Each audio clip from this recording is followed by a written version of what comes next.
Mums viss sāk sanākt, taisām latviešu ēdienus un dzeram Latvijas augļu un ogu vīnus. Tā atklājot šā gada pirmo dienas ēdienu un rito meistarklasi, sacīja šefpavārs Ingmārs Ladiks.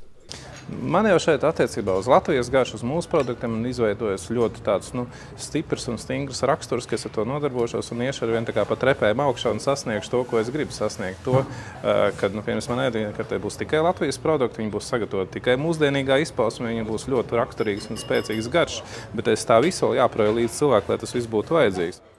Ingmārs ir ne tikai pieredzējis šefpavārs, bet arī aizrautīgs jaunu Latvijas garšu meklētājs. Šajā reizē viņš eksperimentēja ar ierasto produktu neparastiem salikumiem.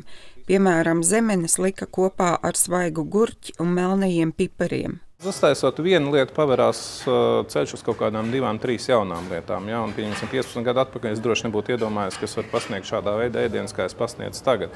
Un tas ir tas jaunais, uz ko mums gribētos tiekties. Jo es neteikšu, ka tas ir viegls darbs, bet ar to ir jānodarbojas. Un es domāju, ka tas gūs tādu sapratni, ka cilvēkiem tas ir tiešām nepieciešams, ka es varbūt varēšu aizvietot kaut kādu tradicionālo saļanku vai boršu. Tas nav slikta ēdiena, bet, protams, gribās jau dzīvot tomēr mūsdienīgi un pārtikt no tā, kas mums šeit vietas izvēl.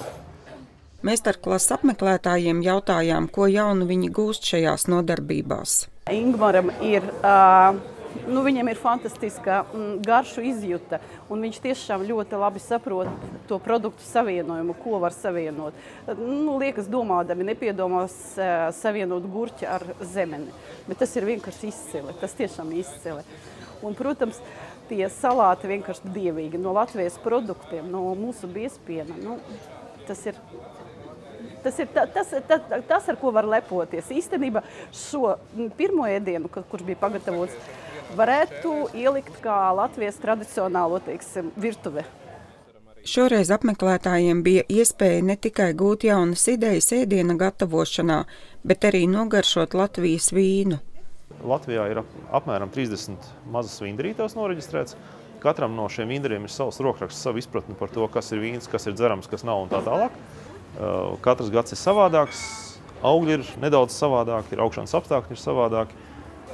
Idejas, ko mēs pieliekam klātam darbam, savādākas. Tā kā rezultātā ir vērts sekot līdzi un garšot un salīdzināt un atcerēties, kurš gads bija patīk labāk vai varbūt šis jaunais patīk labāk un tā tālāk, tā tālāk. Tā kā šī ir jauna, ļoti interesanti, aizraujoša industrija, kas ir attīstījusies, un viņā noteikti ir vērts iedziļināties, un es aicinu cilvēkus to darīt.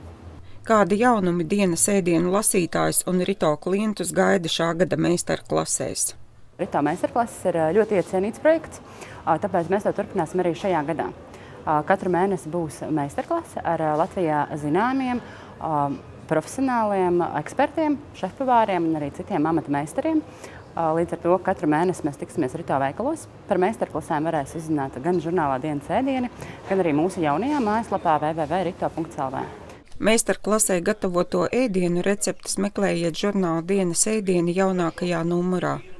Solvita Smilģe, Artis Baņģieris, Speciāla diena TV.